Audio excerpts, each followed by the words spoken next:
Hello, hello, hello. Thank you guys for coming. I've been having conversations all day about photography, and I feel like across the year, it's 5 o'clock on a Friday, so I'm glad to see it's packed. I am so happy to be in conversation with Michael and Deana and Paul because we've all been, it's like our Aperture family, having all worked on projects together. The conversation right now is around photography, and as we kind of stand in this moment that is filled with possibility, I wanted to kind of start the conversation about around this idea of your distinct aesthetics and the ways that you kind of have gone over the last decade or so to create those kind of positions and concerns. You want me to start? You can start, or Deana, or... Oh God, okay. Where do I start? Okay, aesthetics. I mean, there's sort of two kind of tracks that I think about. Like you mentioned when we were backstage, so Deana and I were in this residency together in 2009 at LMCC, and it's, we've both been working for a really long time, and I think there's a type of aesthetic and kind of history that you have within your own work, and then there's when an audience comes to it, and then there's sort of the idea that what you see, let's say, in the fair right now. So my work is based in portraiture, and that's really what I was doing at the time. But more recently, when people think of in terms of aesthetics, you're thinking about the constructed side of the studio, the work in the mirrors, thinking about material and surface of blackness, both within sort of the velvet or my body. And that aesthetic is something that really took a long time and lots of sort of moments, between things like residencies and time spent outside of school, going back to school. So yeah, it's sort of a meandering path to kind of getting to this point. Yeah, do you want me to talk about something specific within or what I'm? I mean, there's the both practices have such distinct kind of qualities, and so I guess I was wondering about how do you kind of come to that moment, right? How do you come, say, to the side of the studio as kind of a concern, as kind of constructed space? Okay, so that. When I was just working in portraiture, per se, I was working in the home, and there was something that really developed about the type of intimacy that for a long time I think I'd taken for granted on what it meant to bring people, these friends, these people that I was intimately close with, into my home and to be making this work, although the images looked like they were made in a studio. People would often ask, oh, what's this sort of clean white studio space? I was just I'm just clearing off the junk in my bedroom or off the kitchen, to sit people down. And so then when I first started working in residencies and realizing once I got outside of that comfortable space that I really had to think about how intimacy was constructed, what the kind of the sort of the grounding for that portraiture practice was on. And so then I really started thinking about the processes around it. And then when I jumping ahead to 2014, when I moved back to Los Angeles and was at UCLA, I really started thinking about the artifice of the construction of the studio. And so where the current aesthetic kind of developed was me reworking a lot of material that I had developed over the previous 10 years on these mirrors that I brought into the studio because it gave me a way to not only organize this sort of image fragments, but that I would always sort of be reflected in it. While I was making images, I had to sort of look at myself. And so then that's where the mirror comes into sort of this aesthetic.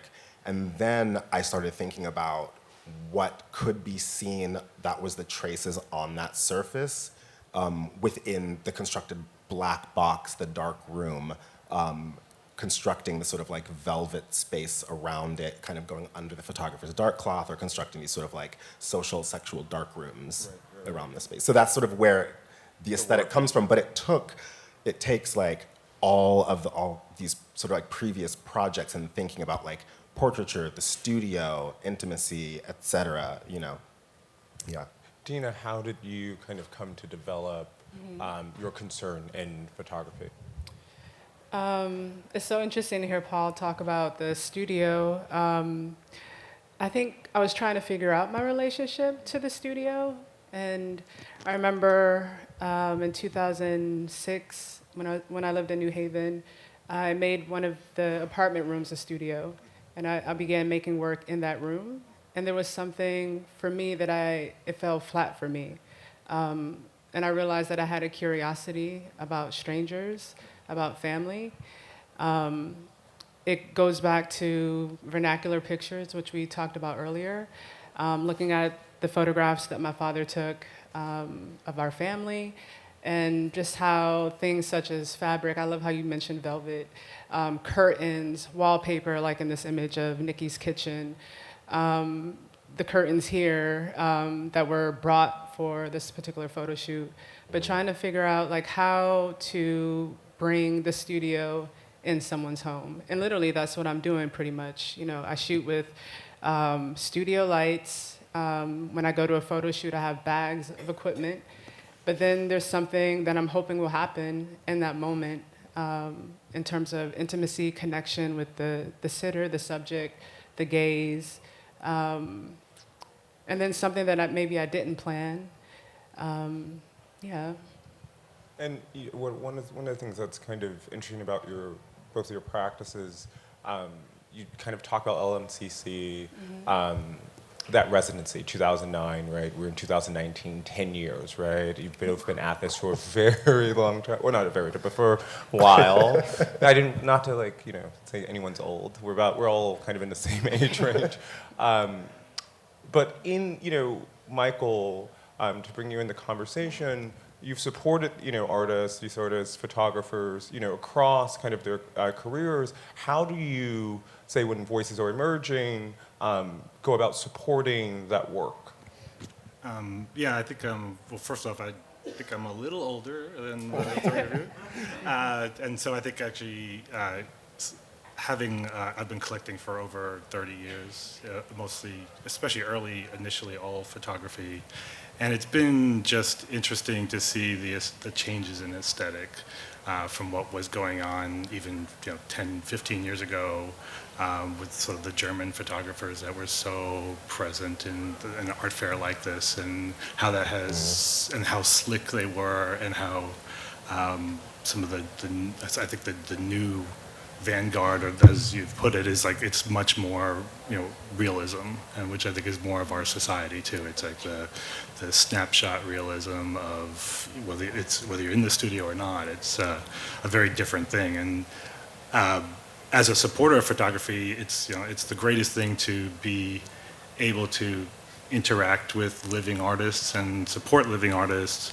As a member of the Guggenheim Photo Council for about 20 years, it's a great platform to recommend young photographers to the curators. So because you get to do that when you're interacting with the curators at the museum, and suggest shows that maybe, because in the New York world you can't see every gallery show. It's completely impossible. And even if you look online, you can only really see so much. And so as a committee member, you're somewhat the eyes and ears of the curatorial community. And then I'm a board member and been a big supporter at the Aperture Foundation. And it's somewhat the same thing, where as a patron, you can put resources behind a book to make it happen now, and not have it sit in the editorial process for months while they raise funds for it, or helping support our magazine, which I think is somewhat of a cutting edge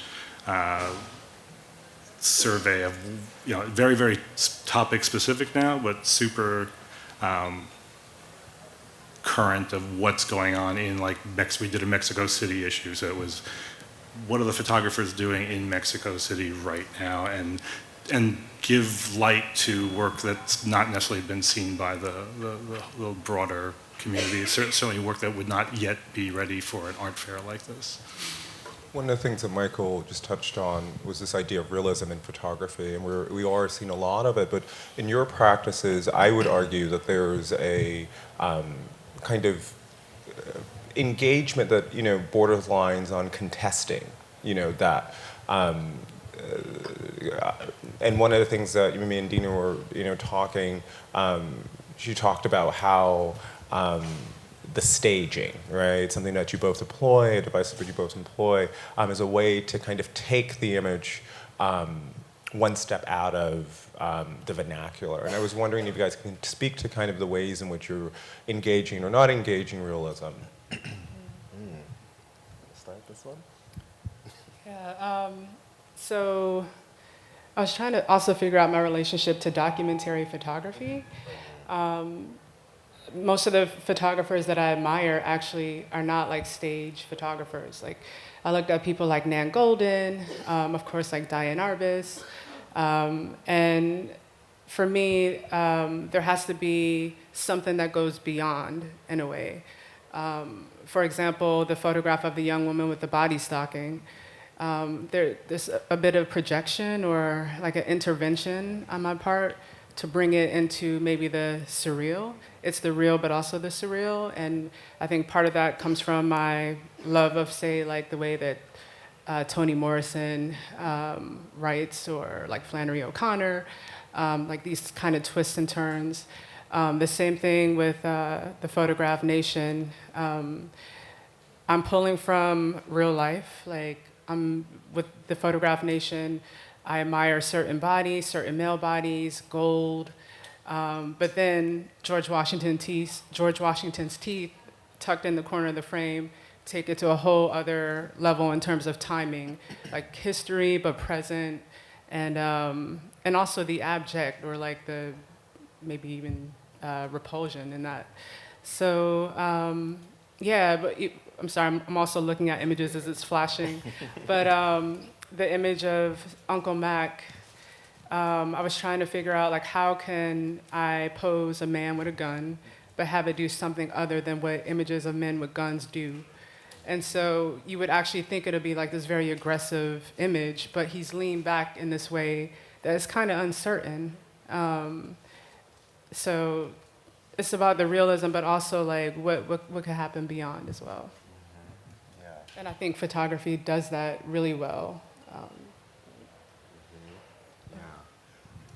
I like how you brought up writing, like Toni Morrison and O'Connor, because I think about that question of realism, and when I do, the easiest way for me is to kind of think about writing, because I think there's a much clearer sort of like understanding of genre and sort of like how you understand where something is kind of like placed. So I think a lot about, like, with my work, I'm often pulling from just sort of like the day-to-day. Like, when you see image fragments in my work, that's just like things that were taken on my iPhone that I just blow up and print out and they fill up my studio. So like nothing that's abstract is really just abstract. There's like content there, there's something real. When you see sort of like the staged images with me or with someone else, they're building off of like an elements of sort of like play or aspects of our friendships or relationships in the images. So there's a lot of sort of like observation. So I think about like the stuff that maybe doesn't necessarily always make it into the images, sort of like journaling, like observation, journaling, and then you have to take that and have to turn it into something else. So it's like realism, like when I think about like Toni Morrison, like when I read that, like I feel something that's so like in, like I can carry it around with me, but she has to take it like so much further to make it like, just to like turn it up, right? So I think about like, that's what I'm interested in with the photographs. It's kind of like every sort of like portrait or staging has to have like that sort of strange like intensity in order to kind of get to a thing that's more kind of like real and dispersed. But yeah, and Is the ripping of the photographs, is that a way to get... Sure, sorry. Is the ripping of the photographs a way to step out of realism? oh, Or to like create like a fracture in kind of... the tearing came from, I was already dealing with these sort of like fragments. I'd been doing this thing for years, like bouncing in and out of residencies and sort of being like a little bit itinerant for a few years. I didn't have a studio, so I was just printing out everything all the photographs that I took, like on a laser printer that I kept in my room in Brooklyn at the time. So anyways, I just like had boxes full of fragments. And so when I talked about going back to the studio in Los Angeles and working with mirrors, I was literally taking all of these things and I was like covering my space with them. But I realized that there was a type of fragmentation that was happening just as a result of the technology that I was using. Like, it was limited to these 8.5 by 11 sheets of printout paper, right? And dealing with portraiture, there's already so much kind of like implied like violence just in the act of photography, right? We like the language around it is about like shooting and capturing, right? And then there's this fragmentation and like what is it doing to these subjects? So tearing and cutting was a way for me to like take it back to my own hands, something that I was accountable towards. So now when there's fragmentation, like it's either something like in this image that I've sort of torn and cut by my own hand. I just didn't want to sort of like be putting it off to something that was outside of myself, if that makes sense. But I'm not really necessarily thinking about realism. I'm actually thinking about very just sort of like formal composition. I'm really interested in making formal pictures and what sort of like tearing and layering does as a result of seeing kind of like the rapid way in which we kind of consume images and the way in which the portraits that I was initially making kind of ended up like that in the world. Right. One of the things that Deana just touched on was this idea of stereotyping and figuring out how, when you're dealing with bodies and dealing particularly with the Black body, how you have to kind of negotiate that history, right? And I was wondering if you can speak to kind of your relationship to representation and trying to kind of create images that, perhaps create breaks or tear away from some of those, some of that history. Can I just also say something about realism one more time? Yeah. I didn't get that full thought out, and then I'll answer your question about representation. One other thing I noticed too is that if you follow a point to its end, the surreal will reveal itself in the real. Okay. So I just, so much of maybe growing up in Rochester and coming from a very large maternal family, and a lot of it was about storytelling. The stories were like somewhat bizarre, but it actually happened. So the photo is almost like this way to try to figure out like how to make this the unseen or like the abstract like seen in a way. So I just wanted to say that. And then in terms of representation and stereotypes, so interesting. Like I guess in some ways like it's refreshing to make photographs of people that I love and that I'm drawn to and that I really do find like captivating in a way, and they happen to be Black because I grew up in a Black family. I am Black. So in some ways I don't even feel like stereotypes is like kind of very conceptual, but then other ways like I have to confront that too. Like I can't be like super naive. And so I definitely like do things to sort of push buttons or, a large part of my family is very working class. I have a ton of cousins in different situations. And I really felt it was important to make that body an existential body, so to speak. So the young men in Nation, like hood, sort of gangsta, hip hop, whatever, that's also on the same plane of the thing in of itself, the ontological, the thing, whatever that is. They're also on that sacred plane. They're also bodies that are vessels for deeply insightful representation. So I think for me, it's more about like how do I take bodies which can be stereotyped or ways that we see them in popular culture and try to tease out the full dimension or like the potential of what we can be in pictures. So. Paul, your images are dealing with, the way that I'm kind of like, I read your images is this kind of the ways in which, there's an added layer, right? There's a kind of the Black kind of identity, but then there's also this queer negotiation of queerness, right? Which comes with its own set of concerns, its own set of issues that have to be, and celebrations really, that have to be negotiated in the work. Can you speak to kind of the way that you're thinking about your relationship to those bodies and how that might show up in your work or in the way that you're thinking about photography? It's a lot. Yeah, okay, so, yeah, queerness. It's like, I mean, when I started making pictures, were we even talking about queerness? I mean, it seems like really crazy, but like the language has changed so much. Yeah, I agree with And that. also, No, you were a not gay every, photographer then. like sometimes I'm just like, they're just gay pictures. Like sometimes, but also it's important to know that not necessarily every person in the images is queer. Right. And so I'm also really interested in the way like that, I'm interested in like the if you were to sort of like look at the origin point for me thinking of like maybe how does this space get created, it's a queer space. But the image can't really tell you the identity of like someone's gender or sexual or sometimes even racial identity. So I'm interested in like playing around with that. So yes, it's a queer space, but the work isn't describing Queerness, directly any individual thing, but we're enacting sort of like queer scenes, right? I'm sort of interested in like, if you're here, it's like the party's open, right? It's like if you know where to find it, it's like, welcome, come on in. Like we're gonna have a good time. So, but when you're talking about like, what is this called, like photography now or whatever, like we're also in this moment where like people are just really voracious to consume Black bodies, queer bodies of color. It's like you put QPOC and everyone's like, put the show together, right?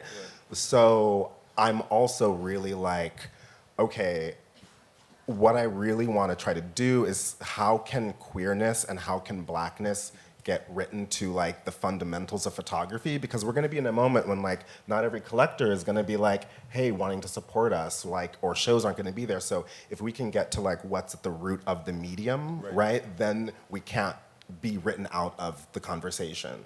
So I'm interested in like, okay, when it comes to queerness, I'm interested like in going back to like,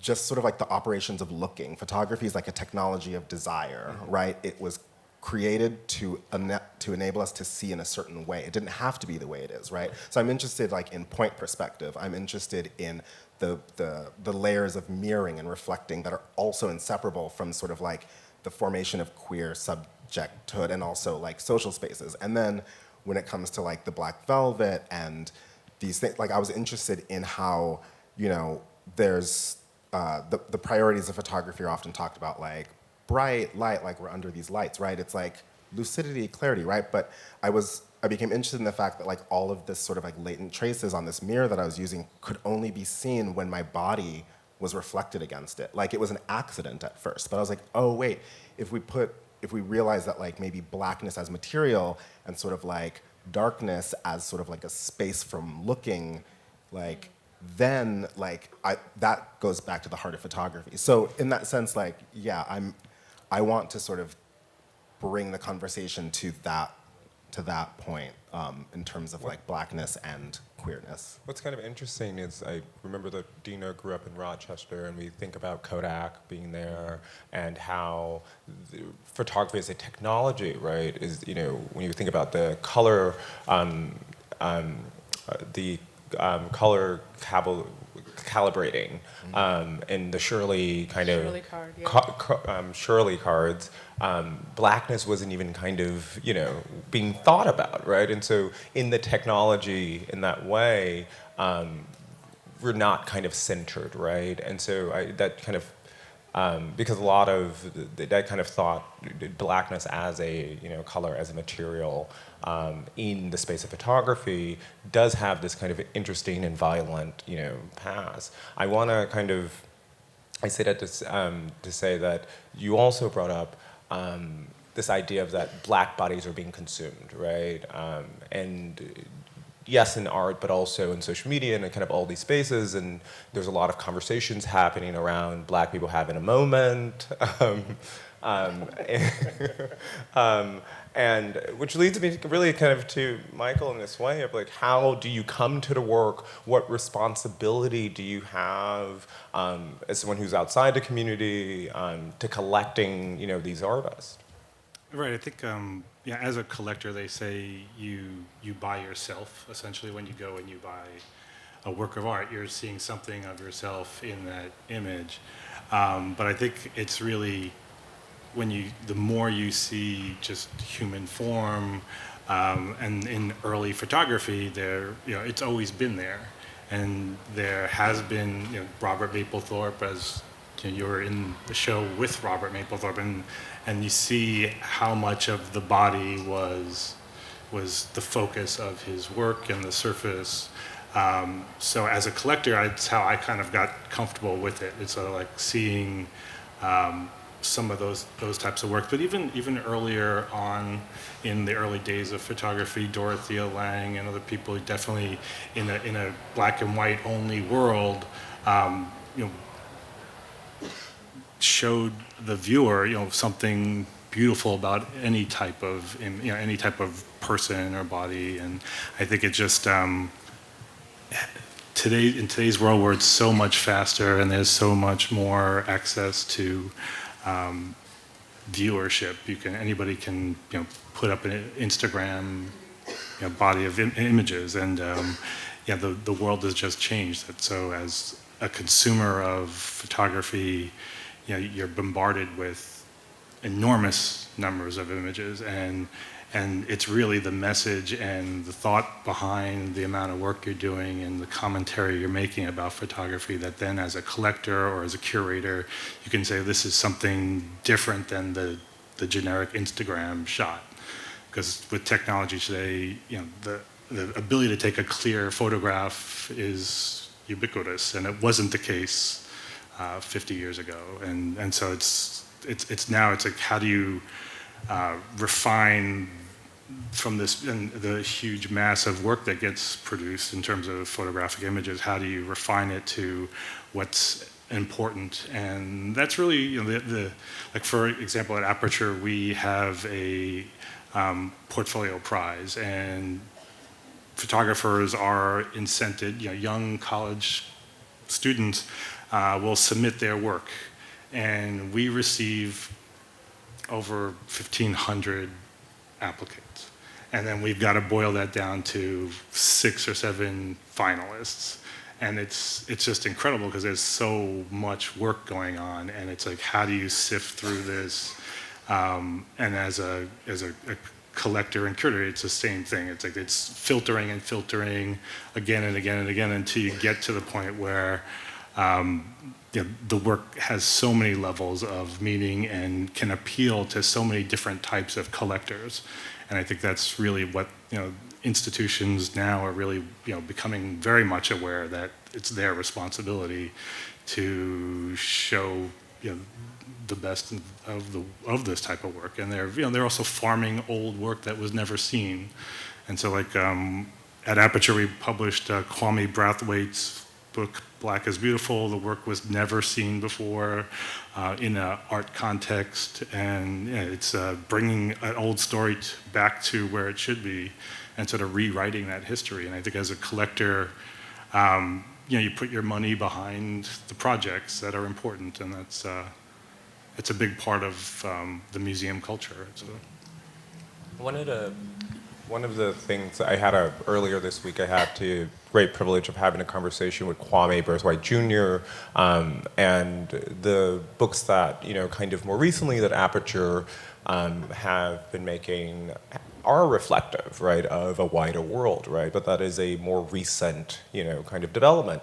It's same can be saying of galleries showing at fairs. Same can be saying of museums showing artists of color, Black artists' works. And so I'm kind of interested in how yes, this is a great moment, and and it should be celebrated. More needs to obviously be done. But I'm kind of as artists, as a collector, how do you negotiate kind of that new attention, right? Or as the collector, how do you ensure that those artists are being shown in those spaces in ways that are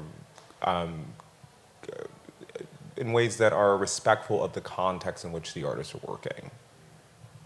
I think a great example is the Robert Mapplethorpe show at the Guggenheim. That I think it's maybe up for another week or so, where it's current artists responding to a historic body of work that's been seen and studied, and it puts it into the right context of here's someone, a master that's been deceased for a while, and the work has been percolating out there, but yet it's been in the educational, mainstream, and seeing young artists respond to it, I think just brings it to a new light, and it informs the old work, but also lends a lot of importance to the new work that's been done around it. I know, Paul, you were in that show, and there was a lot could be said about Mapplethorpe and his relationship, particularly to black bodies, right? And there was a wonderful kind of conversation that came around that show in relationship to your work, right?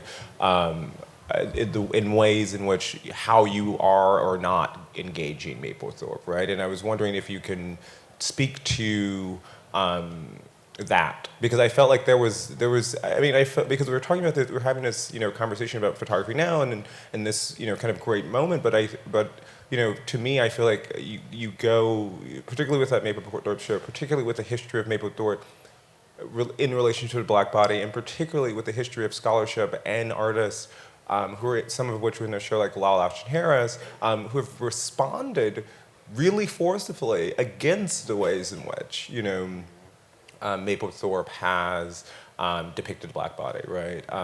And so I was just wondering if you wanted to kind of talk about. We could have like a whole day symposium on this.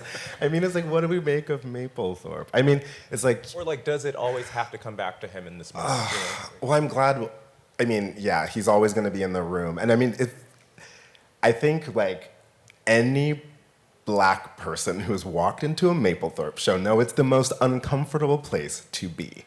And I hate going to see Mapplethorpe shows. I'm sorry, I just have to say it. Because there's this thing that happens where I feel like as a subject moving through the space, I feel like I'm collapsed into the images, and I'm less a person who is like walking around the same way that white people get to walk around Mapplethorpe shows. It's awful. So I'm just saying it. So I'm really interested in like what to do with that, and I think people have been like really having to deal with it since he was making that work. So it's really like Lyle and Glenn are both like amazing mentors, and like knowing that like, Mapplethorpe is a master. The work is beautiful, right? So like we have to deal with it, right? And so like, and because it's part of the educational mainstream, it's something that we're working with. Like, I'm like, if I'm responding to it, like I have to consider the ways in which Lyle responded to that work, the ways in which Glenn responded to that work. Like it's part of this conversation. But I mean, yeah, I'm interested in like power, like the aspects of power and control. I mean, like the image, one of the ones that's in the slideshow here, it's called like Drop Scene, like with my friend Aaron, where he's like the white figure who's kind of like leaned down, and I'm like steadying the camera on his ass. Like I'm really interested in the ways in which like the black body, or which is the support, which is the subject in the work, like the ways in which Mapplethorpe's images are so controlling, but he's never touching the subject. So I'm really interested in touch and in like showing the manipulation. Like I'm thinking about Mapplethorpe all the time. I think because I need to find a way to sort of like have more agency in the images. And one of the things, this kind of question of agency goes back to relationships with subjects, right? And how much agency you give a subject in an image, right? You both have really particular kind of relationships with your subjects. I'm always thinking about when Deana, you look at a Deana Lawson image and I'm like, how did you convince them to do that? Like there's this kind of, which means there's a trust in those images, right? And I was wondering if you can speak to the relationship you have and you develop with your subjects and how that informs your images. One thing I just wanted to say about Mapplethorpe too, when I think of Mapplethorpe, I have to go back to George Deroe. Right. Yes. Right. Yeah. Right. Because didn't Mapplethorpe work for George Deroe for a short period of time? And there's like a really amazing portrait of Mapplethorpe by Deroe. That's right. Yeah, as well. And I think about him, and I think about Rotimi Fani-Kayode. Like they're all. Yeah. He was working in relationship to these other. Yeah. Anyhow, yeah. So in terms of trust, and I don't know. It's just, I think. Again, when I first meet somebody, like there is this like real honest like curiosity, different subjects I have a different, like, sort of prolonged or short relationship with. I might never see a subject that I photographed ever again. They might, I mail them a picture, especially if I'm shooting abroad. But then there's other subjects, like more recently, where I've been working with the same subject for the past year, and then negotiating that. I remember I talked to a friend, I often look at Katie Grannon's work, and many of her subjects, she's really clear about transaction and payment, and sometimes I believe they would get dependent on that. And so kind of like negotiating what that means too, like when you're compensating or paying a subject to pose for you, especially when it is for a longer period of time. But I think the biggest thing that lends itself to trust in my work is showing showing a book of my work or a catalog of my work to the subject. Because a lot of the things that I do ask, it is what are you asking me to do? Like pose nude? Like why? For who? Like who's gonna see this? What context? And I think I've gotten most people to agree and to say yes after they've seen my work.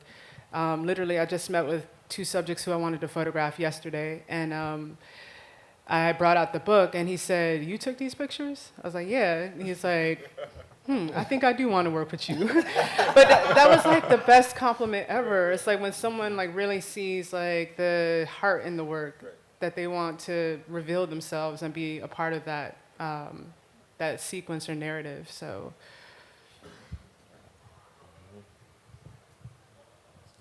Paul? Yeah, I mean, I don't take pictures of strangers. Sometimes I wish I was I could walk up to people and be like, let me take your terrifying picture. every time. I don't know how you do it. I remember when you were talking about photographing the people in your neighborhood in Brooklyn, just going, asking to go into someone's home. I just don't have the guts. But I mean, in other ways, I'm just kind of all over the place. You can see in the pictures. But yeah, there's definitely an element of trust, and I think something very much different changed from when I first started making portraits. Before the work was getting seen or shown, it was okay, yeah, it was the very similar sort of a thing. Okay, why are we doing this? Okay, And so, but then once the work exists, something else happens, and I think from my work, but also just in relation to kind of what you're talking about, this stream of images and social media, right? It's they become a platform for other things, and photographs can get really easily used for other means. So once the work started getting out, then people sometimes ask to be in pictures, and then it's what do you do about that? And I've, for the most part, kind of resisted. I've worked with some people that I'm just getting to know and some people that I've known for 10, 15 years now, and you'll see them reoccurring over different projects. But I've also not kind of questioned that idea of compensation and in terms of transaction, because and formalizing things through contract type things, because I'm more interested in sort of the responsibility of having to maintain social relationships and the ethics and the responsibility and the care in there, and also sharing the work with the people with those people who are in the images. I like to be able to give them images as well. So yeah, it's an interesting sort of place to be in. Yeah. The one other thing I was going to say too, there's been many subjects or potential subjects where I showed them my book and they're but I want to work with people who want to work with me. Right, you know what right. I mean? So that, I love that mutual excitement. So I think that adds to the level of trust and engagement. Michael? I was just going to say, do you think, I think a lot of photographers have a great concept. They put a body of work together. Hopefully they tell a story in a book and it gets released out into the world. And a lot of times I think if you've had success with that there's pressure to repeat the same thing again. And the more successful you get, the more, especially in this world where now photography and artists of color are having a great level of success, is there pressure? Do you guys feel pressure to reproduce the same type of work again and again? Because I think there's a lot of photographers that have gone an entire career of 20-year career of kind of doing the same again and again and again. And I know as a collector, I frequently find an early body of work, it's refreshing, it's new, and people are reacting to it, and then maybe sometimes I think an artist gets rushed to produce something for a show, and all of a sudden the magic isn't quite there anymore. And I just wonder the pressure you guys feel to do the same, sort of meet with people's expectations of what you should do. And how do you fight that? Because you're both, have had reasonably long careers already and a great level of success. Well, you're on the stage here at this Ooh, fair. and here we are at a fair. Well, a gallerist once said to me, we have to show them the work that they don't know they want or maybe even like yet. I mean, I'm just thankful that that people want to look at this work that I'm doing. Like, I think sometimes, figurative photography is really hard. I mean, there's this weird space that sometimes a portrait is too direct, sometimes an image of a person kind of becomes iconic and is a stand-in for something else. So I'm just really thankful that there's an audience that wants to see the work. But I'm the type of person who, the moment you say, do this again, I'm gonna be like, oh no, I'm not doing it. I'm stubborn, I'm a Scorpio, I'm gonna be like, no. So, but I'm very also thankful because I think this is a conversation that there's the artists we have with ourselves, but also with those people who support us, gallerists, collectors, et cetera. And so you have to work with people who are going to trust you and be, have these relationships that are for the long term, right? Our work is going to grow and change, right? And if there's someone who is saying, do the same thing over and over again, it's like, no, cut that relationship, right? And so that's the thing that I think I'm most thankful for, is just a wonderful kind of support system in that way. Because yeah, photography is really easy to oversaturate, That's a really great question. And it's actually really uncomfortable and it's very vulnerable. I think about the vulnerability of the subjects in my work. I remember the first show at MoMA, and when the works were on the wall, I felt like I was naked in a way. And then now I'm at the stage where I feel vulnerable, in an uncomfortable way of where do I go next? And somehow I tend to go where I'm familiar, but then it takes me to the unfamiliar. So I start out with the kind of same modes of operation, and then somehow, whether I decide to just up and fly to Brazil or whatever, just to get out of the normal sequence of events, to me that is where because going back to Toni Morrison, I love how she says that she writes to figure out how the story, to fill in the gaps. She doesn't necessarily know. And I like to approach the photographs that way. I don't know. I have maybe an idea, but when I travel, I never know who I'm going to meet. I have a timeline. It's actually really uncertain, and it's full of failure. And that's a part of what I come to accept too, failure in some way. So there are pictures that I have, recently I'm like, oh, I've done this again. But then there's also a part of me that says, well, this is worth teasing out. I did this nude before. That doesn't mean I can't do a nude again. I just have to figure out how do I make this interesting again in a rectangle? How do I make this speak about something that it didn't speak about before? So I think, it's endless possibilities. I'm gonna ask one more question, and we're gonna open it up for questions from the audience. We'll take a few questions, but as we kind of set that up, I'm gonna ask a question about the books, right? Because the ways in which photography kind of lives in a home or live in a gallery or museum is different than kind of a book experience, right? And books have been really important to capturing histories, right? And so I was wondering, someone who just completed her first book and someone who has worked in books and done books and is on the cusp of doing another book that's coming out soon, how are you thinking about your images in that kind of format? Should I start? Yeah, I mean, God, I love books. I mean, it's just the accessibility. I kind of like meandered my way into making books. I made zines for a long time. That was like the way I kind of first got my work out there. And that was, about the accessibility, about the ease, about the ability to sort of like really share work. And it was a space for me to get out of the sort of like portfolio, individual photograph, sort of, the thing you get trained in as like a good undergrad student, right? It's like you make your nice portfolio, you got your like archival clamshell box, and then it just sort of like sits there and you wait for someone to give you inclusion in a group show, right? I was like, well, no, okay. I was really interested in the outtakes and something that you said about like the returning to the photograph of the nude. Okay, how do I do this again? I became really interested in like, okay, I made an edit, and I would often go back to my contact sheets and after time had passed and really like, and come to new discoveries. So making zines was a way of sequencing all of the material that didn't make it into like a single image. That's where it started.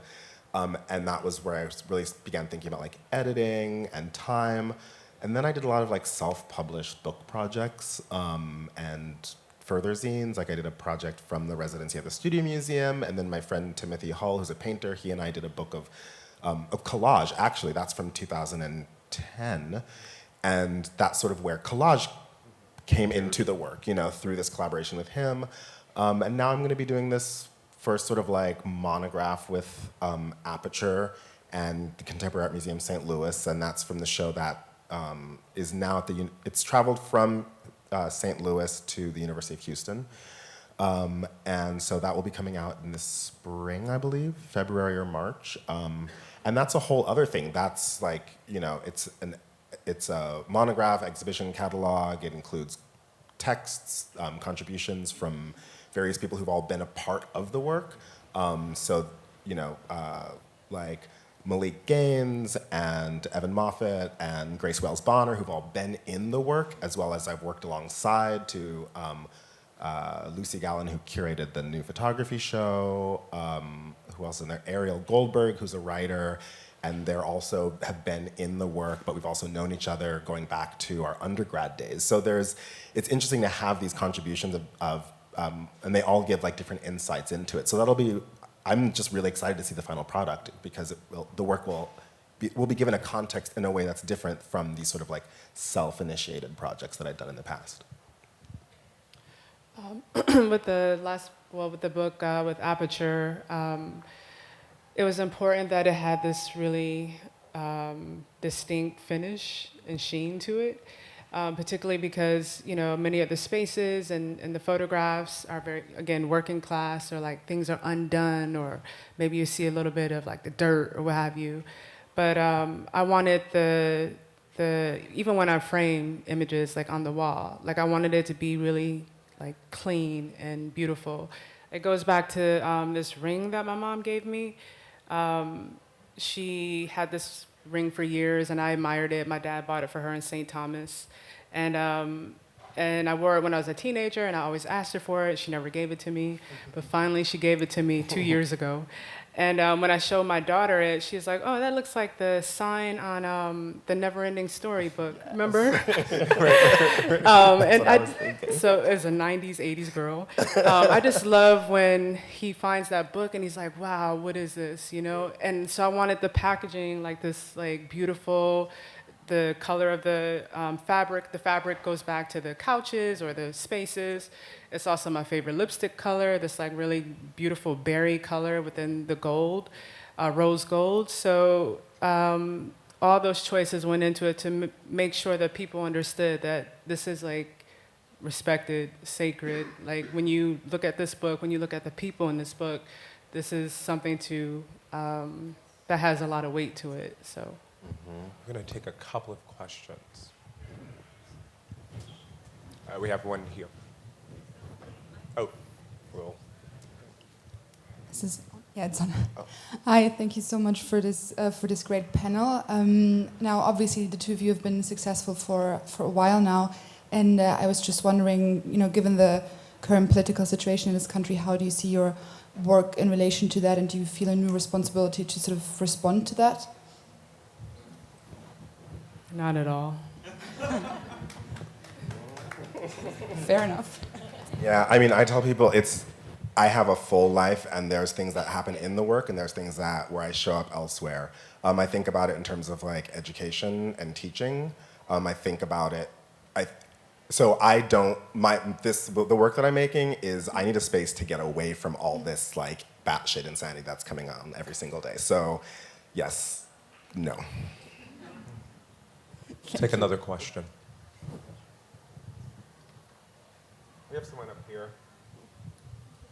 So I'm quite impressed. They're recording.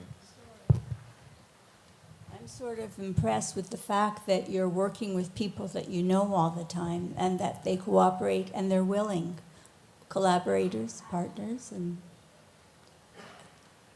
I'm amazed by that. I started out doing that, and it's much easier dealing with strangers, but I don't have a problem with that, approaching people. But I think it's fantastic that you can do it, but people, you're still, do you preconceive a project, or you're just working every day and... I tend to work just from picture to picture.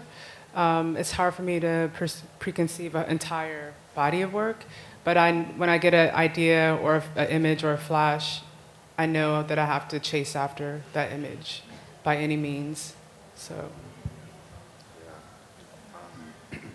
And I would say mine build off of existing work. I often find myself restaging images.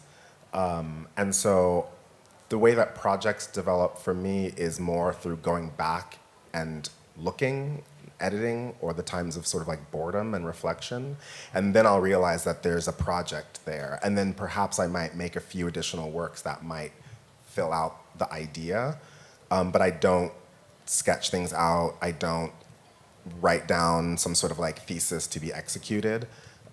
It's just kind of like ongoing. And one of the pleasures of working with friends is, when we do get together in my studio, there's just a lot of like fun and accident that happens. And so a lot of, for example, these images here, like with my friend Clifford, with this sort of like parted, these images that are called like drop scenes, that was just sort of like, that was completely unplanned, but we were playing around in the studio, and he was like, oh, let's arrange things sort of this way. And I said, okay, well, now how can I look through this sort of like formal setup? So like that's something that I couldn't have planned before, but I like the sort of chance and conversation that kind of like leads to new work in that way. Take just a few more. I had a question about engaging collectors, institutions, and collecting photography. Do you participate in that conversation with your gallerists? How do you explain the medium you've chosen for your professional work and engage people who may not necessarily consider it, maybe attracted to mediums they think have more market potential, or perhaps they're more familiar due to their studies as students? And I'm just generally looking for impressions about photography and how to engage the public at large. I think there was two questions, so if I understood right. So one is, are you actively involved in where your work goes? And so that's one question. And then the other question was, how do you drum up support for the work? I guess I'm a photography collector, and I find that occasionally I find people aren't able to. Well, let's start with the first question, then we'll. oh, I mean, I like to stay out of that. It's really, it can be overwhelming, and I think it can take away from trying to make the best work that I can make. And then I'm just working from the place that photography is worth something, that it is valuable to be making, and so I don't know if I would take my energy to try to convince someone about photography or where they should be looking or what they should be considering.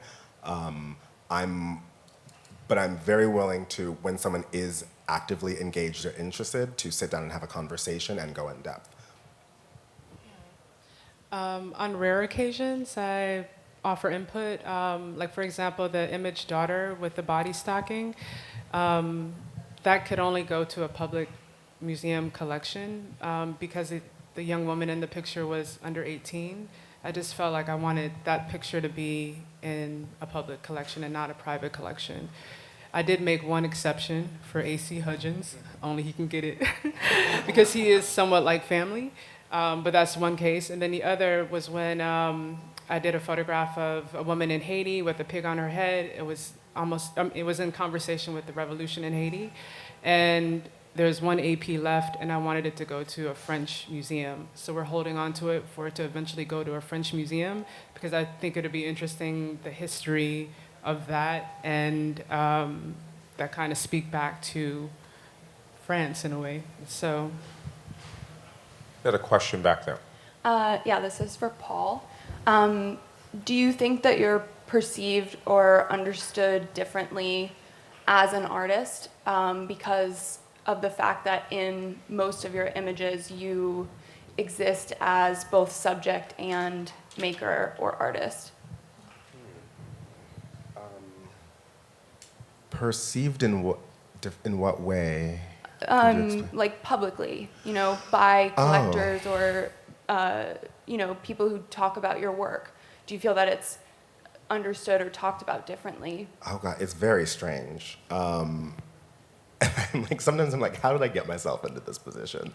But I don't know. My mom one time, she's just like, you're just all out there, and it's like, fine. But no, yeah. There's. I think that being both a subject, that also being a subject of the work, and just the ways in which media is engaged right now, lends itself to presumptions of over-familiarity. And so it's actually really interesting. I'm actually, for example, I don't post pictures of people on Instagram. That's just sort of like a thing that's kind of like as a result of this.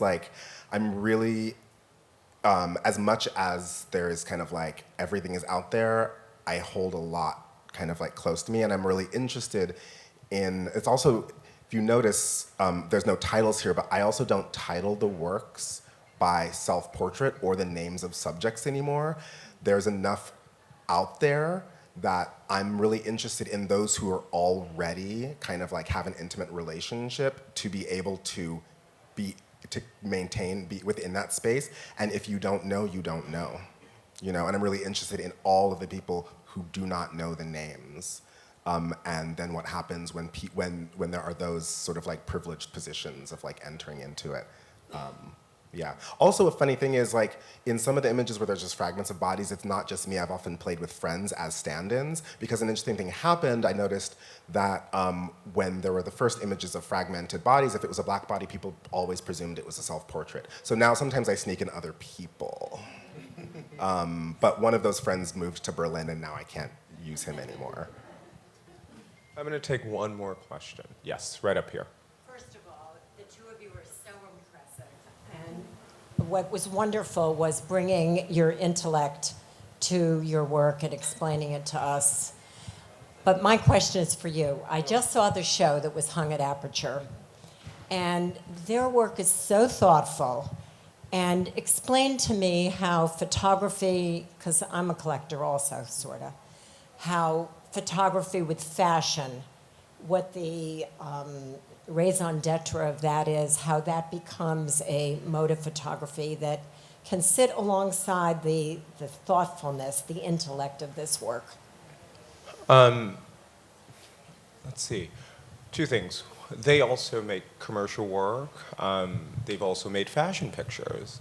And I think that one of the things that I was thinking about, and in that book, The New Black Vanguard, Photography Between Art and Fashion, is the ways in which fashion as a device has this kind of rich history in photography, right? And then furthermore, this rich history in kind of the representation or self-representation of black people, right, in vernacular images, but that also dates back to, say, Frederick Douglass in the 1860s, being, the most photographed person of the 19th century, and where he, is kind of thinking about photography as a democratic medium, right, and then he kind of creates these, style pictures, right, where he kind of dresses up, these three-piece suits, and kind of claim the black body, right? And so that has always operated in this idea of fashion has always operated in our community, in our images, right? If you think about kind of a family photo album with your grandmother's house or something, and everyone's dressed up, right? It's a way to kind of record, right? And down to kind of like, just, the ways that this generation has really kind of, in some ways bizarrely, kind of responded to fashion in this kind of commercial sense, right? You have all of these, photographers from Tyler Mitchell to Ronell Madrino to Awal Risku, kind of all these people kind of thinking about, who have gone to, Awal, for example, went to Cooper Union and then went to Yale, and who've had these kind of art world kind of, educations, but have somehow decided to lay claim to fashion. And so I thought that that was one thing I wanted to kind of explore, that there's this kind of real relationship within our community to this idea of fashion as a way to kind of evidence freedom, as a way to kind of take back representations that have been outside of our control, right? So that's kind of one thing. The other thing was that I saw just kind of on Instagram and in photographers like Kara May Weems, like Deana, like Paul, like Micheline, occasionally doing the commercial project, right? And I thought like, oh, that's interesting, right? That's interesting that they are, because there's this kind of separation of church and state, right? There's commercial work, there's artwork, which really kind of is bullshit and goes to just like the idea of like wanting to sell the photograph, at an art fair or to a collector, right? And so you create small amount quantities, et cetera, right? So those boundaries had nothing to do with the way that artists are making work, right? And so I just wanted to kind of be honest to kind of the work and the ways that artists are working, and the ways that, say a fashion photograph has been devalued as, because of the ways in which it is massively kind of circulated, right? But if you ask people what their kind of early images, right, that have informed, that have empowered them, that have made them feel other, they usually go to popular images, right? They usually go to the cover of a magazine, they usually go to a Vogue, or they go to to these magazines, and so they hold so much weight in our society, in our consciousness, and so I wanted to kind of create a book that kind of dealt with those images in a serious way. And so I think that, and it's not a kind of thoughtful, not thoughtful, right? I think at the end of the day, photographers are doing essentially the same thing, right? They're image makers, right? These images are constructed in similar ways that, say Paul or Deana's work are also constructed. And so those are some of the ideas that we're trying to kind of work through. I was also interested in this idea of intergenerational kind of dialogues. And so in the back of the book, you have someone like Deb Willis-Thomas in conversation with Tyler Mitchell, who she taught at NYU, or Micheline Thomas in conversation with Cole Lemons, talking about, notions of queerness or across kind of generations within the community. And so there's kind of a lot there, but part of it was about this idea that like we kind of look down on fashion photography, and it has like totally shaped who we are. And so I wanted to kind of give space for the photographers who are creating of this generation in that way, because in some ways there are other photographers who are creating art images who are better supported, and they have their images collected and things like that, where these images primarily live in the public imagination or in the public magazines and stuff that don't have those same type of lifespans, right? And so I want to kind of shine a light on them. I'm going to wrap up. I know it's getting late, but I wanted to end with the question for all three of you around what brought you to photography? Well, maybe picking up from what you were just talking about, it was fashion photography. I mean, I was just like, See? I wanted to take pictures like David LaChapelle of like Tupac on the cover of Vibe. Like, that's what I wanted to do. I was like a voracious magazine consumer. I had boxes and boxes of like every 90s thing. I moved to New York because I was obsessed with Interview magazine and I wanted to work there. I cannot work in the magazine world. I am not a good fashion photographer. It's remarkable that anyone asks me to do these things, and sometimes they work, but most often they don't because I don't retouch, I don't shoot models. Like, there's so many things that I'm just like, it just doesn't work, right? But no, I came to photography because I was drawn to the magazine stands in LA and in the suburbs outside of Los Angeles, and I wanted to enter into that world. Along the way, when I went to NYU, taking classes with Deb Willis, etc. Like, I was like, oh my God, there's this whole world of like art out there. That's where I found where I could like make the most kind of like impact. But yeah, fashion. I wish I could say fashion, but I can't. And can you also in that answer also, because you do kind of have a real separation between those two things, and so maybe you can also talk about that. Yeah, no, I definitely love and respect fashion photography.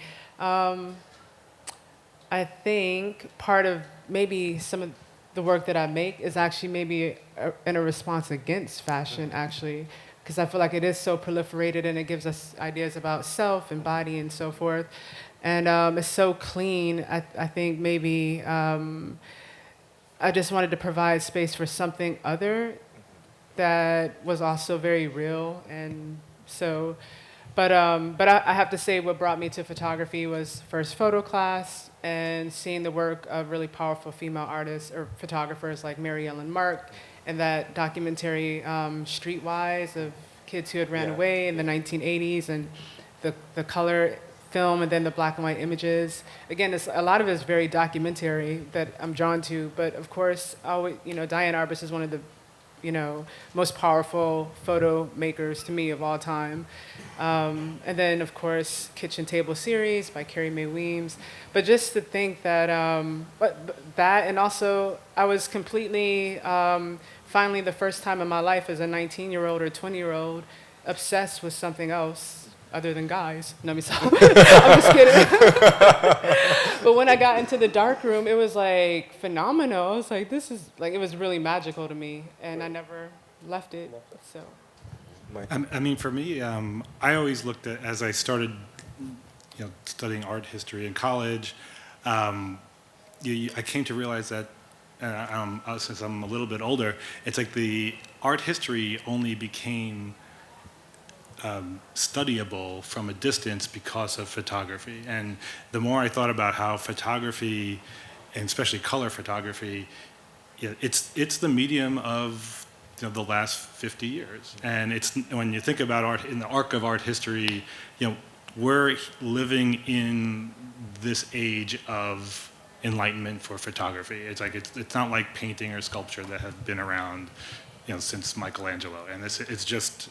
And as a collector, I see the people who are working today have that opportunity to do something completely original that's never been done before, saying something that's not been done before, which I think in painting and other forms is much, much more rare in our society today. And so it's when I started collecting photography, it was like, wow, these are amazing images that are already in museums and they're accessible to a collector, which isn't the case of if you wanted to, unless you're extraordinarily wealthy, you can't collect paintings at least 20 years ago that were in museums easily. And so that's the photography really, because it's our generation and our last 50 years, especially with color, the living legends of color photography are still alive today. Stephen Shore, Eggleston, it's like these are people who, in our lifetime, we've had to be able to interact with them, and it's something that it's our time in history. So I think that's what really drew me to photography very early on, and certainly the history of photography books at Aperture is definitely so continuing to establish that legacy. We're building that legacy in that sort of arc of history for photography now. So. With that, I wanted to thank my esteemed panelists and you guys for coming, and we'll stick around for questions.